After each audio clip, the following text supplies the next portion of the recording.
NEET छात्रा के मौत के मामले में पप्पू यादव का बड़ा बयान सामने आया है। उन्होंने गंभीर आरोप लगाए हैं। नमस्कार, दर्श न्यूज़ देख रहे हैं आप, मैं हूं अनुराग। नीट छात्रा के मौत के मामले में अब डीएनए जांच कराई जा रही है। 5 लोगों के सैंपल लिए गए हैं, परिवार के लोगों के सैंपल लिए गए हैं। कुल 15 लोगों के डीएनए की जांच कराई जाएगी। तो आज ये फैसला हुआ है बड़ा, डीएनए जांच होगी और सैंपल लिए गए हैं। लेकिन इस बीच जो ये मामला पूरी तरह से तूल पकड़ता चला जा रहा है, पप्पू यादव जो पूर्णिया के निर्दलीय सांसद हैं, लगातार इस मामले में सबको कटघरे में खड़ा कर रहे हैं। चाहे पटना पुलिस हो या फिर डॉक्टर हो या फिर जो एसआईटी हो, ये तमाम चीज़ों को जो है वो कटघरे में खड़ा करते नज़र आ रहे हैं। एक बार फिर पप्पू यादव सामने आए हैं और तमाम बातों को रखा है और साथ ही साथ बातों के जरिए उन्होंने अपने तथ्यों के जरिए बताया है कि कौन कौन लोग दोषी हैं। तो आपको बयान सुनवाते हैं पप्पू यादव का जो सामने आया है। पहले सरकार की पुलिस ने कही कि कोई बलात्कार नहीं हुए, नींद की गोली खा ली, घर से झगड़े थे, जहानाबाद में 90 टेबलेट लिए, कुछ भी नहीं। कौन है ये मनीष रंजन? मनीष रंजन और उस हॉस्टल का वार्डन नीलम अग्रवाल, उसका बेटा, ये सब को थाना लाया गया। नीलम अग्रवाल को प्रभात हॉस्पिटल से 2 थप्पड़ मार के थाने लाए गए। कौन वो शख्स है, कौन वो बड़ा पदाधिकारी है जो पीआर पर छोड़ देने का आदेश दिया? क्या इसकी जांच नहीं होगी? क्या सिर्फ बड़ी मछलियों को बचाने के लिए एक छोटे से निहत थानेदार को शिकार बना दिया गया? क्या उसमें अभिनव जी आपकी भूमिका नहीं है? क्या बगैर आपके या बगैर ऊपर के आदेश के मनीष रंजन को थाने से छोड़ा गया, नीलम अग्रवाल को छोड़ा गया? मैं कई बार ये जिक्र कर चुका हूं कि इसमें किनकी भूमिका है। क्या ये काफी नहीं है? जब मनीष रंजन ने इस बात को कहा कि हम देहरादून में थे अपने बेटी के पास, तो क्या ये काफी नहीं है कि इसने पहली पंक्ति पहले वाक्या ही झूठ बोला? ये पटना में था, 5 तारीख को पटना में था, ये देहरादून नहीं था। फिर ये झूठ क्यों बोला? हॉस्टल का मालिक 4 साल पहले 12,000 रुपया की ड्राइवरी करने वाले आदमी के पास 19 हॉस्टल, 100 करोड़ से ऊपर के पैसे, किन के पैसे, किन नेताओं का पैसा मनीष रंजन के साथ लगा? मनीष रंजन ने मात्र 4 साल के अंदर 19 हॉस्टल कहां से खोले? ये जमीन किसकी थी? यदि मनीष रंजन को किसी एक्स एमपी या किसी ने आधे कट्ठे जमीन दिलाई, तो फिर 1.5 कट्ठे जमीन में ये घर कैसे बना? ये नक्शा पास किसने किया? जब नक्शा पास नहीं हुआ तो फिर 6 महला बिल्डिंग क्यों बनी? जब आप झोपड़ी पर बुलडोजर चलाते हैं तो आज तक मनीष रंजन के घर पर बुलडोजर क्यों नहीं चली? मनीष रंजन को आपने पूछताछ के लिए जेल से क्यों नहीं लिया? कौन बचा रहा है? कौन है मनीष रंजन के पीछे? और मनीष रंजन की भूमिका क्या क्या है? 5 तारीख को बेटी आती है और उसके बाद नहीं निकलता, सीसीटीवी फुटेज बंद हो जाती। मैंने कई बार कहा कि किसी भी लड़की के हॉस्टल में किसी भी कीमत पर किसी के बेटे, किसी के बाप को जाने की इजाजत नहीं मिलना चाहिए। एक लड़की के हॉस्पिटल में कोई मर्द क्यों जाएगा? यह सवाल मैं लगातार उठाता रहा और यह भी सवाल उठाता रहा हूं कि उस हॉस्टल के गेट पर सीसीटीवी फुटेज आप लगाए थे क्यों नहीं? और उस सीसीटीवी फुटेज का एक्सेस उसकी मां के पास क्यों नहीं होता?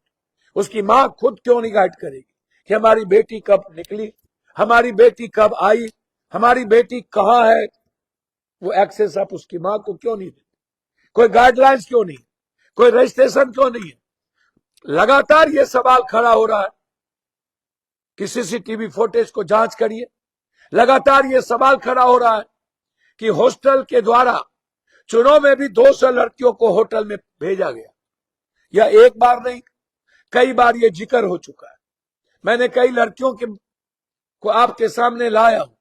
वार्डन और दरबान की भूमिका सबके साथ खड़ी होती, लेकिन आज तक उस पर कोई चर्चा नहीं। आइए मैं आता हूं डीएनए पर। जब बच्ची को निकाला गया तो कौन ले गया?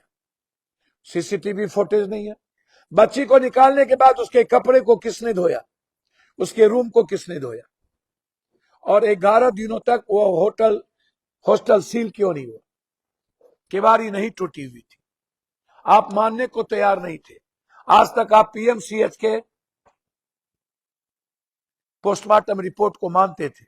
फिर इस बार आपने अपने ही पीएमसीएच जहां पर 5,000 करोड़ रुपए का हॉस्पिटल बनाया, डॉक्टर की रिपोर्ट को आप मानने से इनकार कर दी। फिर आप एम्स भेजने की बात की। आप एम्स में आधे अधूरे कागज दिए। आधे अधूरे कागज के बाद आपने बहुत लेट कर दी। एम्स के एचओडी ने, 5 डॉक्टर ने स्पष्ट रूप से कहा मेरे पास पूरा कागज नहीं आया, और आया भी तो आधे अधूरे कागज आया और लेट आया। मैं इस पर कोई फाइंडिंग नहीं दे सकता क्योंकि मेरे पास लड़की का बॉडी नहीं है। लड़की के बॉडी के आधार पर पीएमसीएच के टीम ने एक बड़ा आपके पास पोस्टमार्टम रिपोर्ट दिया। उस पोस्टमार्टम रिपोर्ट में मैंने पहले भी कहा, जब पहले ही फर्स्ट एक्ट में वो लड़की उस हॉस्पिटल, जो मेडिकल काउंसिल ऑफ इंडिया के अध्यक्ष सहजानंद जी, मैं किसी पर आरोप नहीं लगाता, लेकिन सहजानंद जी के यहां गए। सहजानंद जी, जब एक बच्ची बेहोश में गई होगी तो ये स्वाभाविक है कि वहां की थाना प्रभारी चाहे किसी के दबाव में हो, चाहे किसी ने उसकी गलती करवाया हो, लेकिन उसने गलती की। आपने ना तो 9 तारीख को, जब वो कहते हैं कि 8 को प्रभात में उनको होश आया, जब होश आया थाना प्रभारी वहां थी, फिर फर्द बयान क्यों नहीं लिया? और उसके बाद 11 तारीख को केस क्यों हुआ? 12 तारीख को पोस्टमार्टम रिपोर्ट आ गया। 13 तारीख को पटना सीनियर एसपी और एएसपी कहते हैं कि अभी भी मैं उसी पर कायम हूं। पोस्टमार्टम रिपोर्ट के बाद ये सीनियर एसपी साहब, मैं आपसे जानना चाहता हूं, आप अपने को ईमानदार कहते हैं, फिर किसके प्रेशर में आपने इस चीज को छोड़ दिया? डीजीपी साहब, आप ईमानदार हैं, आज हैं कल नहीं रहिएगा। आप भी इसी समाज के हिस्से हैं। डरिए, यदि आप परमात्मा को मानते हैं तो उससे। ये हमारे समाज की बेटी है। क्यों? जिस दिन से एसआईटी जांच की घोषणा हुई तब से लेकर के उसके परिवार पर केंद्रित ये सवाल क्यों है, मैं आपसे जानना चाहता हूं। जब ये सवाल खड़ा हुआ कि उस दुकान पर नींद की गोली नहीं खरीदी गई, उसके पिता के डॉक्टर ने जो प्रिस्क्रिप्शन दिया 2 टैबलेट खरीदे गए, वो टैबलेट किसी दूसरे बीमारी के थे। बेटी वहां नहीं गई। 27 तारीख को यह लड़की जाती है और 4 किलोमीटर दूर से ही लड़की के घर की ओर रोड चला जाता है। ये लड़की अपने घर जाती है। पापा इसके दवाई लेते हैं। पापा अपने बेटा या बेटी को कहता है कि बेटा ऑनलाइन इसका पैसा कर दो। आप इस ऑनलाइन के आधार पर इस केस को टर्न अप करने का आप शुरुआत करते हैं। कितना टॉर्चर किया आपने उस दवाई की दुकान को। क्यों? जब नींद की गोली खरीदी नहीं गई, सीसीटीवी फुटेज बताया नहीं, जब वो बेटी वहां गई नहीं, तो फिर आप मरने के बाद उस बेटी को बदनाम करने का अधिकार आपको है क्या? क्या हम लोग को चुल्लू भर पानी में डूब के नहीं मर जाना चाहिए? मैं मानता हूं समाज मेरा निपुंसक हो चुका है, कायर है, कमजोर है। जब हम मणिपुर की बेटी को न्याय नहीं दिला पाए तो और किस बेटी को न्याय दिला पाएंगे? हम लोग हिजरा है, हम लोग मौग है, हम लोग लड़ने की हिम्मत नहीं करते।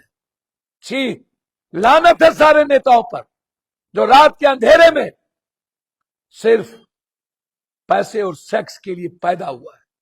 मैं जानता हूं 10% नेता को छोड़ दीजिए, पदाधिकारी को, वो भी मैं डर से कह रहा हूं, सिर्फ डर से। 97% नेता, पदाधिकारी और पैसे वाले लोग सिर्फ कुकर्म करते। क्या कारण है सब नेता चुप है? क्या कारण है इस बेटी को न्याय दिलाने के लिए एक नेता आगे नहीं आता? क्या कारण है कि आप बलात्कारी को टिकट देते हैं? और इस बच्ची में भी जात का खेल। बारे बा आप माता पिता का डीएनए लिए, समझ में आया। आप मामा का डीएनए क्यों? आप उसके भाई का डीएनए क्यों? क्या उसके मामा यहां आके बलात्कार किए थे?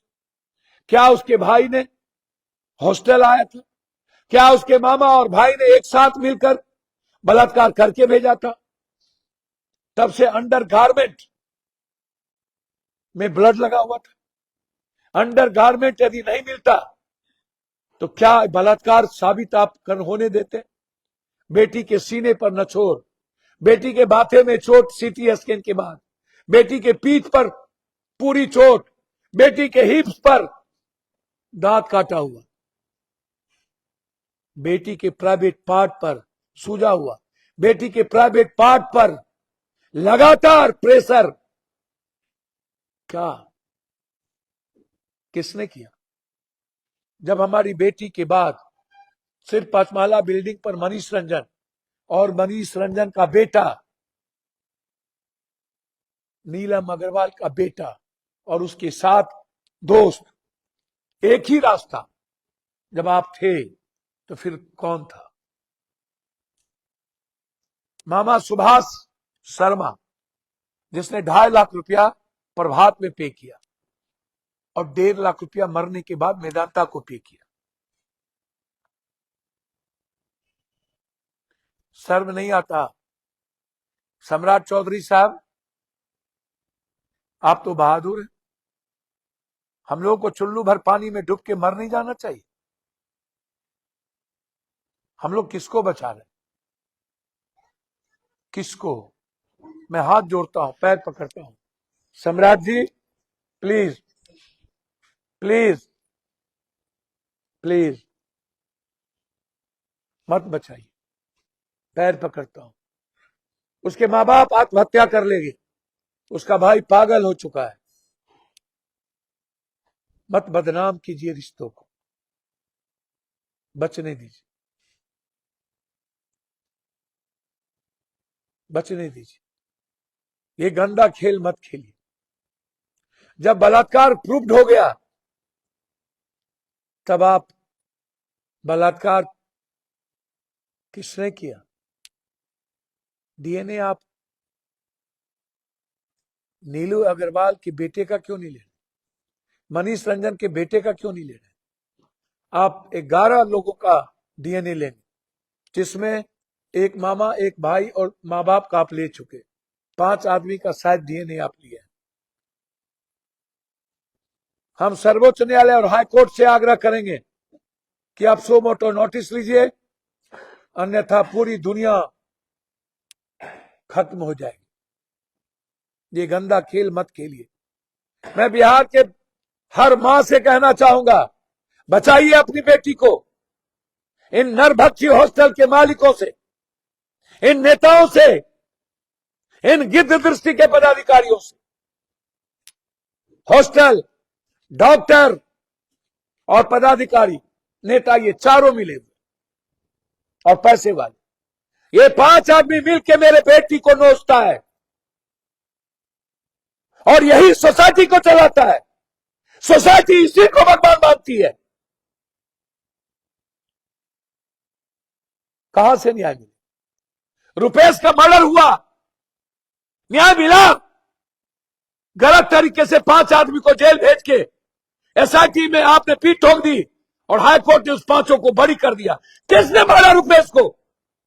मुझे पता है, मैं खोलूंगा उस व्यक्ति को किस दिन कि किसने मारा। मैंने क्या हुआ? बाढ़ के एमएलए का बेटा बलात्कार किया था, क्या हुआ वो केस?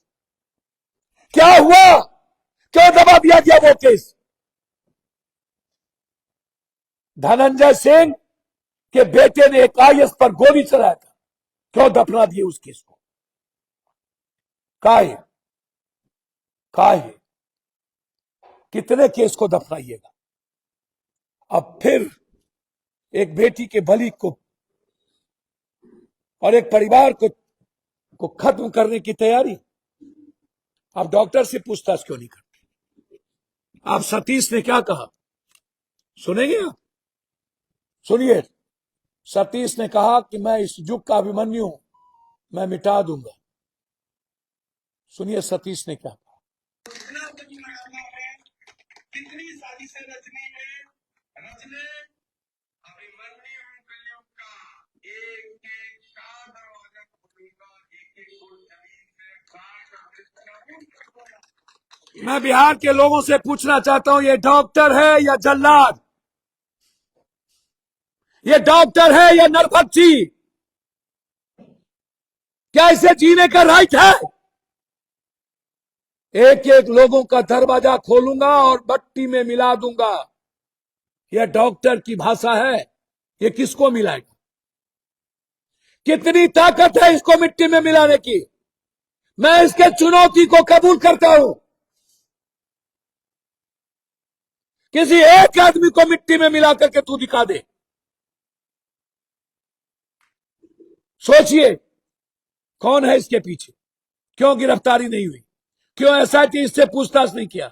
आज ये हॉस्पिटल में जाके झंडा कैसे फहरा रहा था? ये पापी, दुराचारी, ये नरभक्षी कैसे कैसे? क्यों शाहजानंद जी से पूछताछ नहीं? शाहजानंद जी ने जो प्रिस्क्रिप्शन लिखा, क्या उसको आप समझ पाइएगा? क्या लिखे वो? 1.5 घंटा वहां बेटी रही, क्या आपने बेटी के चोट को नहीं देखा? कुछ नहीं। क्यों गिरफ्तारी नहीं? कौन है अभिषेक? किस अभिषेक डॉक्टर ने इनको कहा था कि पुलिस को आप खबर मत करो? वो अभिषेक की गिरफ्तारी क्यों नहीं हुई? बुद्धा हॉस्पिटल में किसके किसके पैसे लगे हुए हैं? और गोल बिपिन जी, आपके ही गोल के बच्ची इस शंभू हॉस्टल में 90% क्यों जाता है? क्या घालमेल, क्या तालमेल? सतीश की गिरफ्तारी कब होगी? अभिषेक से कब पूछा जाएगा? हमारी बेटी को मारने में कौन कौन किसकी किसकी भूमिका है?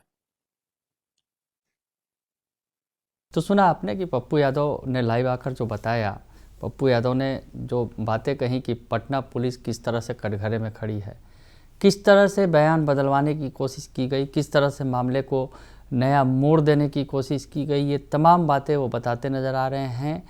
हॉस्पिटल की भूमिका को भी संदिग्ध बता रहे हैं और हर एक तथ्य को सामने रख रहे हैं। अब इस मामले में आगे क्या होगा ये तो देखना होगा, लेकिन फिलहाल जो है पप्पू यादव इस पूरे मामले में कई लोगों को कटघरे में खड़ा करते नजर आ रहे हैं। बने रहिए दर्श न्यूज़ के साथ, तमाम खबरों से आपको अपडेट रखेंगे। फिलहाल के लिए इतना ही, धन्यवाद।